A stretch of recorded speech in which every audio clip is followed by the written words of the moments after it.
Capítulo 34. Nadie podía sospechar, en esos momentos, que aquel sería el último discurso de Wilberforce.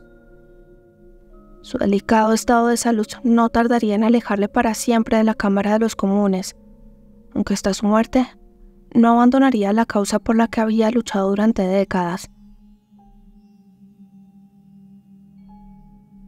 Nicholas asistía al discurso de Wilberforce discretamente apostado en una de las esquinas de la abarrotada galería superior.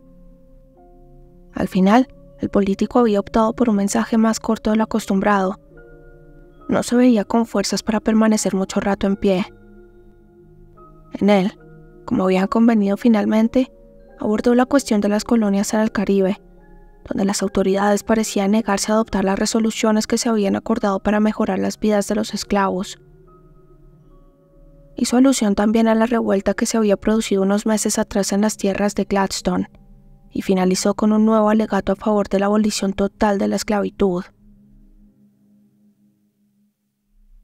No fue un discurso ni brillante ni especialmente inspirador, y Nicholas no podía dejar de recordar las palabras que el político había pronunciado en aquel mismo lugar en mayo de 1789.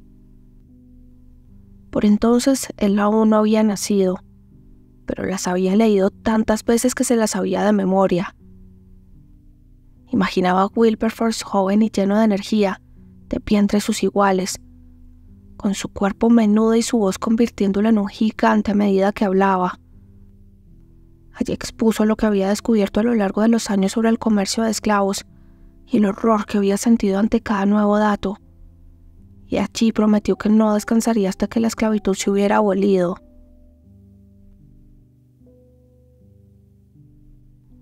Nicholas no pudo quedarse a escuchar las réplicas.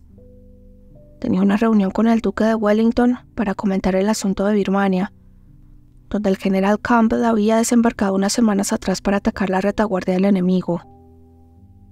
La reunión no tardaría mucho, y contaba con estar de regreso cuando Wilberforce abandonara la cámara. Tras haber despachado con Wellington, que coincidía con el ministro de Asuntos Exteriores, George Canning, en que el enfrentamiento con los birmanos se alargaría durante meses, Nicholas regresó. La sesión había finalizado, porque se encontró a varios miembros por los pasillos y repartidos en pequeños grupos en el enorme vestíbulo. Localizó enseguida la cabeza rojiza de Clarkson, cuya estatura lo hacía destacar por encima de los demás, y se aproximó hacia él. Wilberforce y Clarkson charlaban amigablemente con una mujer. Nicholas se detuvo atónito. ¿Qué estaba haciendo allí su esposa? ¿Y de qué conocía a aquellos caballeros? Recorrió la escasa distancia que los separaba de ellos, y solo entonces descubrió también la presencia de la doncella, un par de pasos alejada de los demás. Al llegar escuchó cómo comenzaban a despedirse. Maldita sea, pensó. Había llegado tarde. No pensaba interrogar a Madeline, y sonsacar algo a Wilberforce o Clarkson se le antojó ridículo. «Lord Sedgwick», le saludó Wilberforce. «Es un placer verle de nuevo». «Caballeros, señoras». Nicholas inclinó la cabeza y vio de reojo cómo el cuerpo de Madeline se tensaba. «Oh, yo no esperaba encontrarte aquí». «Trabajo en el Parlamento, querida», apuntó él mordaz. No era extraño, sin embargo, que ella no contara con verla allí.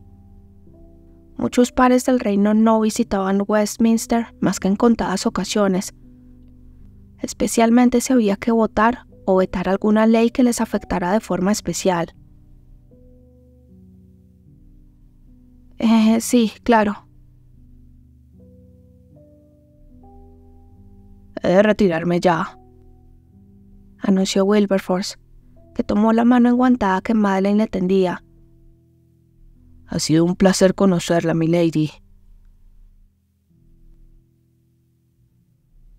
Nicholas siguió al político y ambos hicieron una parte para intercambiar unas breves palabras. Las réplicas de la cámara habían sido justo las que esperaban, aunque ya habría tiempo para valorarlas con detenimiento. Cuando regresó junto a Madeleine, lo hizo con el ánimo sombrío. La encontró charlando amigablemente con Clarkson sobre el discurso que Wilberforce acababa de pronunciar. ¿Madeleine había estado presente en la galería?, se preguntó. No era improbable. Había tanta gente allí que podrían haber metido un elefante sin que se hubiera percatado de ello. No sabía que te interesara la causa abolicionista, comentó, algo sorprendido e interrumpiendo la conversación. Me interesa mucho. ¿Acaso a ti no?, le preguntó ella, molesta por su falta de modales. Lord Sedgwick es uno de nuestros más valiosos paladines en la Cámara Alta, milady. Clarkson sonrió con educación, aunque un tanto incómodo. Oh, yo no lo sabía. Madeleine lo miró con renovado interés, y Nicholas creyó ver en aquellas pupilas algo parecido a la admiración, que mitigó durante unos instantes su mal humor. Conocí a su esposa hace algunos años, milord, apuntó Clarkson. Durante uno de mis viajes, tuvo la gentileza de acudir a una de mis charlas en la ciudad de Hereford, y desde entonces contribuye económicamente a la causa. Señor Clarkson, musitó ella. Sé que le prometimos discreción, milady, pero visto que ambos luchamos en el mismo bando, confío en que sabrá perdonarme. Clarkson hizo una breve pausa antes de continuar. Ahora, si me disculpan, aún tengo asuntos que atender. Ha sido un placer volver a verla, Lady Sedgwick. ¿Milord? El hombre inclinó levemente la cabeza y los dejó a solas. Un silencio incómodo se instaló entre ambos. Nicholas comprobó que el vestíbulo casi se había vaciado y estuvo tentado de invitar a Madeleine a visitar su despacho. Pero entonces ella se volvió hacia él. Yo también he de marcharme ya, le dijo. ¿A casa? En realidad había pensado visitar la National Gallery. ¿Me permites que te acompañe?, preguntó él, negándose a dejarla marchar tan pronto. Creo que no sería buena idea. Oh, seguramente no, pero quiero hacerlo. Madeleine no contestó, solo asintió con la cabeza, y Nicholas le ofreció el brazo para acompañarla hasta la salida. ¿Por qué no se había negado?, pensaba Madeleine mientras subían al carruaje y enfilaban hacia el Pall Mall, donde estaba situada la National Gallery. La presencia de Nicholas la ponía nerviosa por momentos. Hasta el aire parecía faltarle al respirar. Él, sin embargo, parecía tan relajado como si acabara de darse un baño caliente. Descubrir que compartían similares puntos de vista en el tema de la esclavitud no había hecho sino aumentar el interés que Nicholas despertaba en ella, como si cada nueva capa que descubría de él fuese mejor que la anterior. Miró a Ruth, sentada a su derecha, que agarró con fuerza su mano por debajo de las faldas de ambas, tratando de insulfarle ánimos. ¿Por qué deseabas mantener en secreto tu contribución a la causa del abolicionismo?, preguntó él, a todas luces curioso. No sabía cuál era tu postura sobre el asunto, y no deseaba provocar más fricción entre nosotros. Nicholas asintió conforme, y gratamente sorprendido por el hecho de que ella hubiera tratado de evitar causar más problemas a su familia. Me extraña que Clarkson no te lo mencionara en ningún momento. Dijo en cambio. Solo vi al señor Clarkson en una ocasión, Nicholas. Mis modestas contribuciones se han realizado a través de un intermediario, y solo volví a contactar con él cuando llegué a la ciudad hace unas semanas. Tenía interés en conocer a Wilberforce. Madeleine se mordió el labio, como si no estuviera muy segura de sus siguientes palabras. ¿Hace mucho que trabajas con él? Aunque el tema me interesaba desde mucho antes, comencé una colaboración más discreta con Wilberforce tras escuchar su discurso en 1822. Oh, sí, fue fantástico, suspiró ella. ¿Estuviste aquí? No, pero recibí una copia impresa. Nicholas alzó las cejas, totalmente asombrado con la respuesta. ¿Recibes impresos los discursos de la Cámara? Solo algunos, musitó ella avergonzada de repente. Los que versan sobre ese tema, los de Wilberforce principalmente.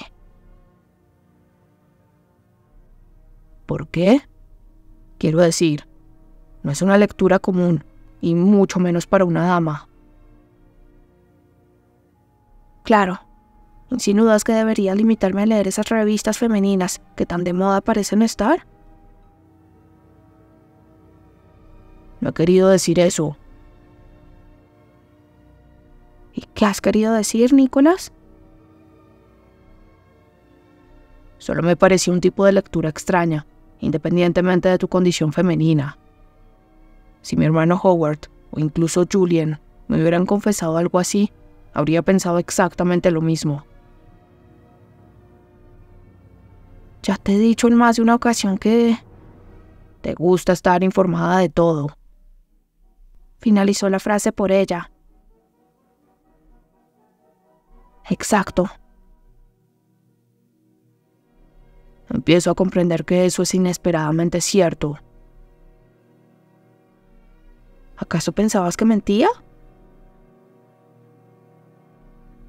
No creo necesario recordar nuestros antecedentes, replicó, mordaz a su pesar. Cierto, no es necesario, contestó ella cortante. Nicholas se maldijo por haber sacado a relucir de nuevo el asunto. Parecía inevitable que cada vez que estaban juntos, aquel episodio de sus vidas planeara sobre ellos, envenenando cualquier posible acercamiento. Durante unos minutos habían mantenido una charla de lo más reveladora en la que había descubierto interesantes puntos en común, y su comentario acababa de transformar el ambiente distendido en una pátina de hielo. La visita a la National Gallery resultó algo decepcionante. Había mucha gente, las habitaciones eran pequeñas y estrechas, con poca iluminación y hacía mucho calor. Las obras expuestas tampoco compensaban las incomodidades, y cuando al fin salieron al exterior, casi suspiraron de alivio. A Madeleine le habría encantado compartir sus impresiones con Nicholas, pero no deseaba iniciar otra conversación que posiblemente llevaría acarreada una nueva estocada. Permaneció en silencio mientras el carruaje los llevaba a la mansión, a pocas calles de distancia. La despedida, ya en el vestíbulo de la casa, fue fría e impersonal, y Madeleine subió a sus habitaciones. Nicholas siguió sus movimientos con la mirada y se pasó la mano por el cabello, confuso y desalentado.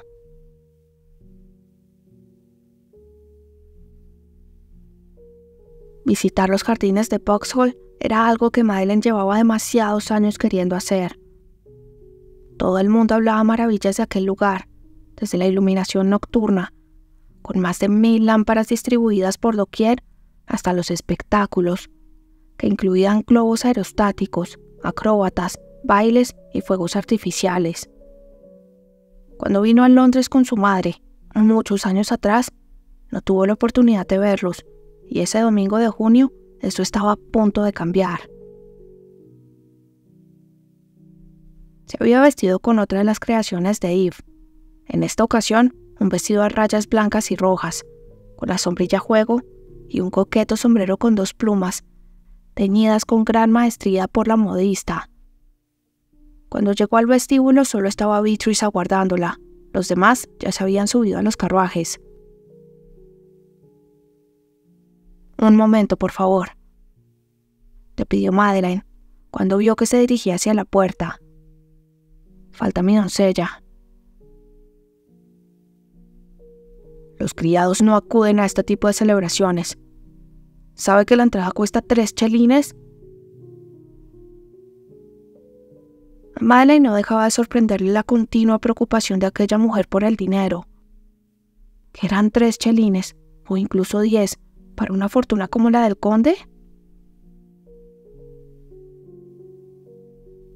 «Ruth es más que personal de servicio, Beatrice», repuso. Estaba convencida de que iba a tardar mucho tiempo en regresar a la ciudad, años con toda probabilidad, y no quería que la joven se perdiera un espectáculo como el que la prensa prometía para esa jornada. Beatrice hizo una mueca de fastidio y se alejó unos pasos. Enseguida bajó Ruth, ataviada con un precioso vestido color lavanda, con los guantes, el sombrero y la sombrilla en un tono violeta que hacía juego con el lazo que separaba el corpiño de la falda. Estaba precioso, y vio cómo su cuñada alzaba las cejas, sorprendida por aquel atuendo tan elegante. Las 3 mujeres subieron al carruaje principal, donde ya guardaban Howard y Nicholas, que clavó en ella su intensa mirada. Madeleine, sentada frente a él, esquivó el contacto visual, aunque sintió sus ojos fijos en ella durante todo el trayecto.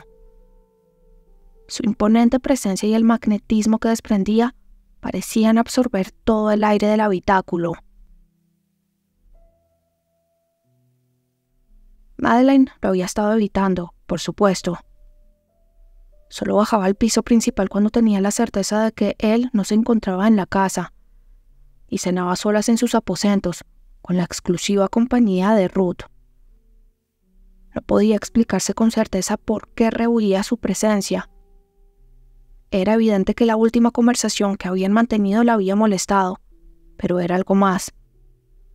Tenía miedo de sí misma, del modo en que su cuerpo reaccionaba cuando le sentía cerca. Le desagradaba la vulnerabilidad que experimentaba cuando Nicholas estaba próximo a ella, como si él fuese una luz brillante y ella una polilla incapaz de resistirse a su resplandor. Solo la posibilidad de visitar aquellos jardines la había sacado de su endeble refugio, y en cuanto cruzaron las puertas, se felicitó por ello. El lugar era magnífico. Templetes, fuentes, cascadas, pabellones, pórticos, estatuas, todo rodeado de exuberante vegetación y, para su disgusto, de demasiada gente. Ruth, que caminaba junto a ella, no podía dejar de soltar exclamaciones. Madeleine procuraba mostrarse más comedida, pero le resultaba extremadamente difícil.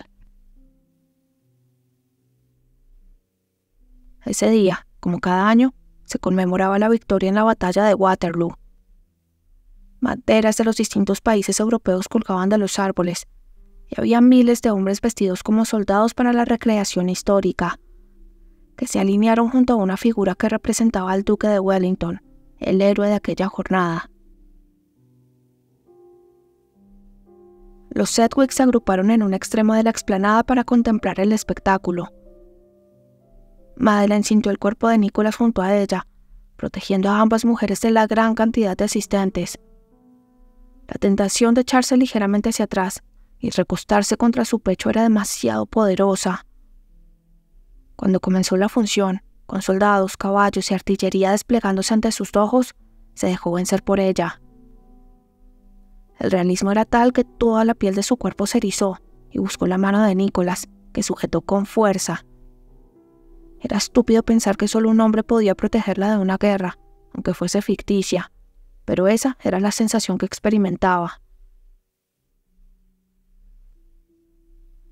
El calor que emanaba del cuerpo de su esposo la envolvía como si fuese un capullo de seda, y era tan consciente de él que apenas prestó atención a los bailes y representaciones que siguieron a la batalla. Solo cuando comenzaron a sonar los fuegos artificiales despertó de su trance y alzó la vista al cielo.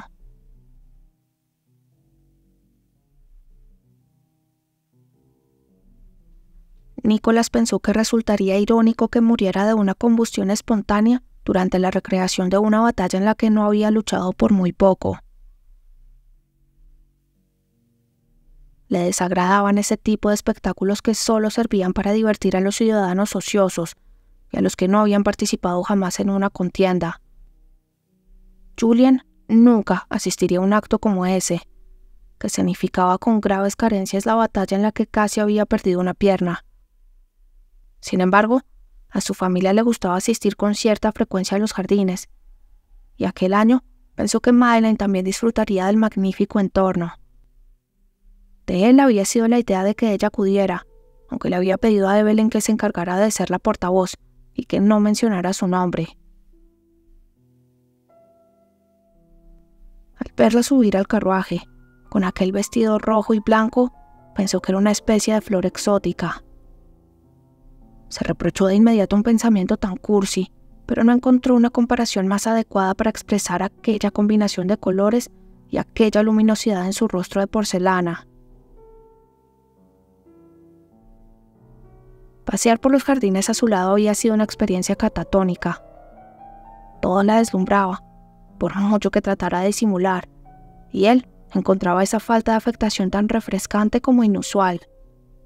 Madeleine no pretendía aparentar que nada era capaz de afectarla, ni adoptaba comportamientos impostados que disimularan su falta de experiencia vital.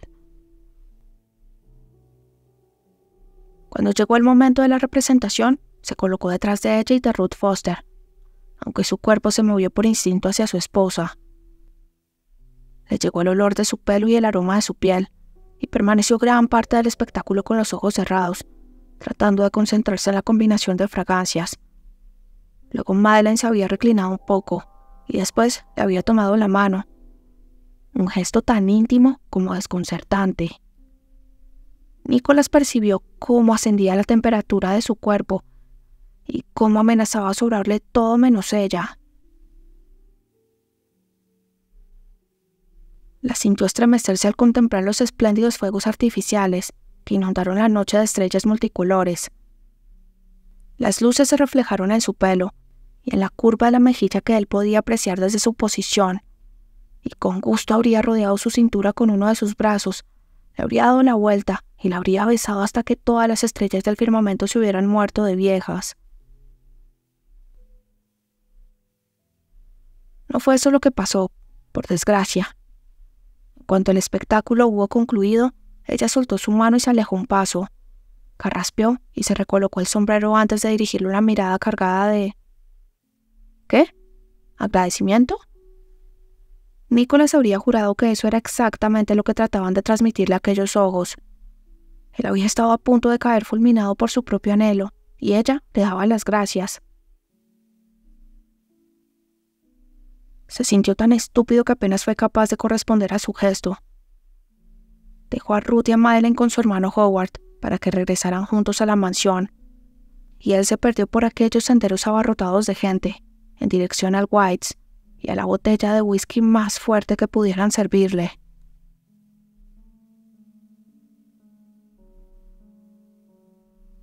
Los muros cubiertos de hiedra del King's Edwards se elevaron ante la vista de Sir Lawrence.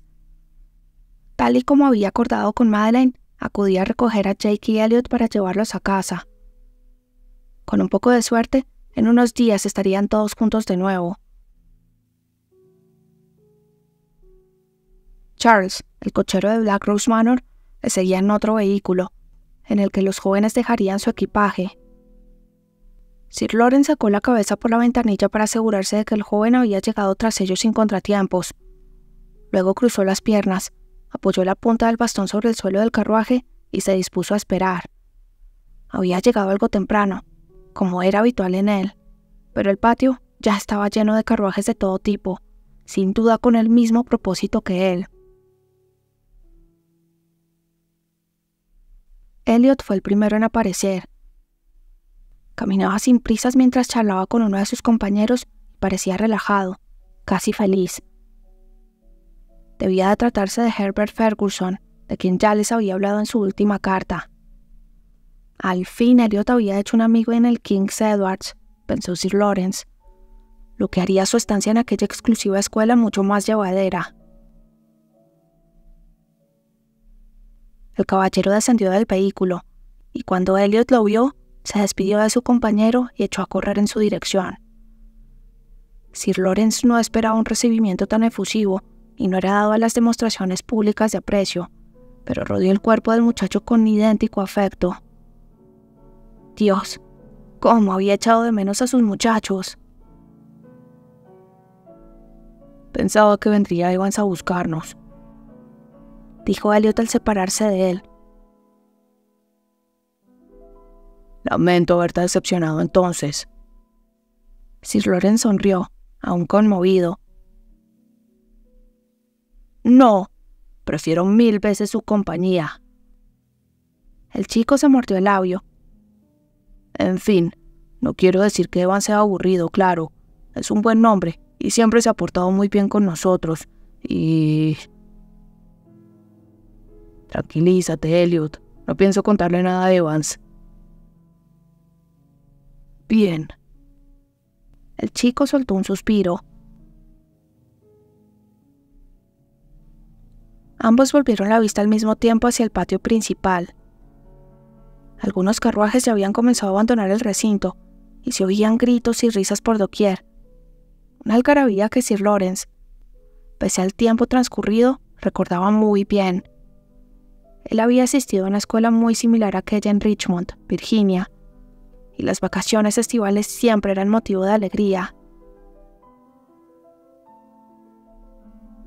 Vieron aparecer a Jake rodeado de varios compañeros, todos riendo, tan despreocupados por la vida como solo es posible estarlo a esa edad.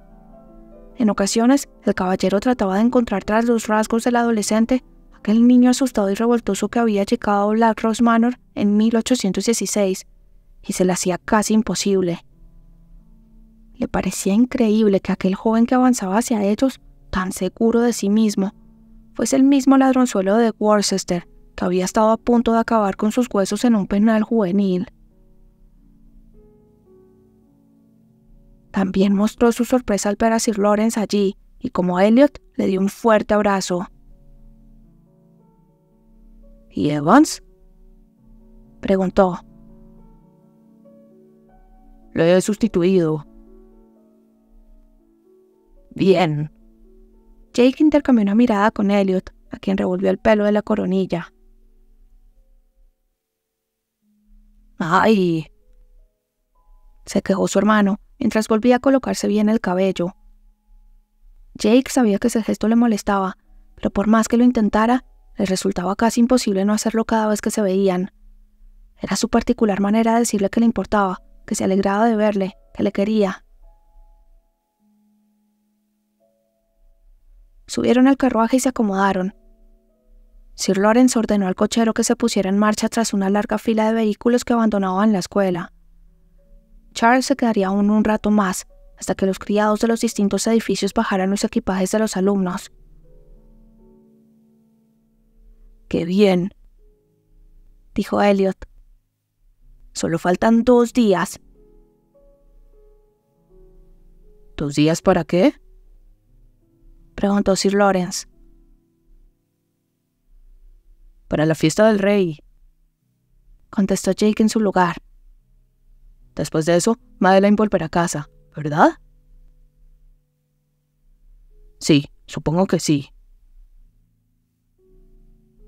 En su última carta nos decía que volvería después de la fiesta, insistió Elliot. Bueno, tal vez no de forma inmediata, aclaró Sir Lawrence, que conocía bien cómo funcionaban los engranajes de la alta sociedad. ¿Por qué no?, Jake frunció el ceño. En fin, tal vez se vea obligado a asistir a algunos eventos más antes de volver.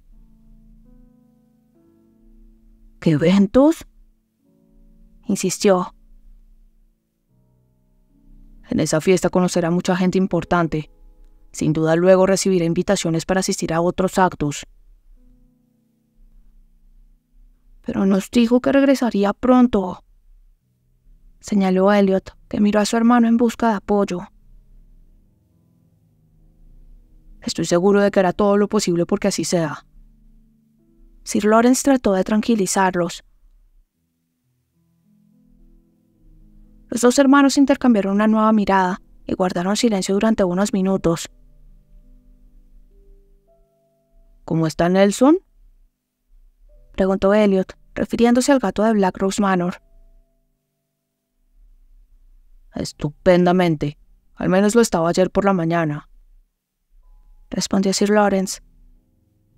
Elliot adoraba aquel animal desde el mismo día en que había llegado a la casa, y el sentimiento era mutuo. Raro era ver al uno sin el otro. Si al anciano le sorprendió que los muchachos abandonaran tan pronto el tema de Madeleine, no lo demostró. Los conocía bien, más de lo que ellos creían, e intuía que ocultaban algo, aunque en ese momento no se le ocurrió de qué podría tratarse. Se propuso echarles un ojo de vez en cuando, por si acaso decidían cometer alguna insensatez.